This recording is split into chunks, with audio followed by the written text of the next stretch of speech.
Jahr Knast oder heute nicht saufen.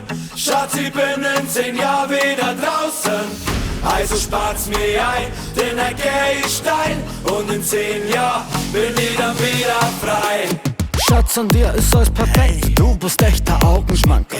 Doch kann die tauschen in mi Stadt, dir lieber 1000 Stamperl, Hand aufs Herz. Mach mir kein große Sache daraus und wer das Saufen mal verboten, schickt's ein auf Befehl bein aus. Aber wenn's da mal nur so heimkommst, hast du gesagt. Ich hab's nicht gehört, denn ich hab grad mal wieder kotzt.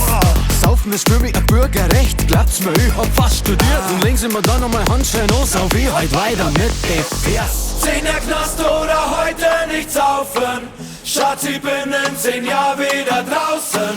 Also spart's mir ein, denn dann geh ich steil. Und in 10 Jahren bin ich dann wieder frei.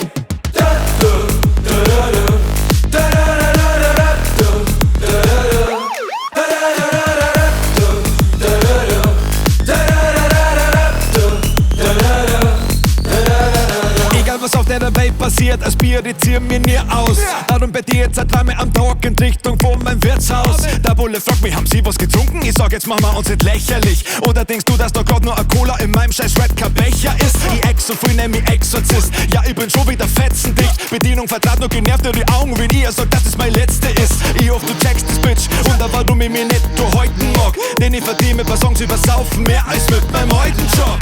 10 Jahre Knast oder heute nicht saufen. Schatz, ich bin in 10 Jahren wieder draußen. Also spart's mir ein, denn dann geh ich steil. Und in 10 Jahren bin ich dann wieder frei.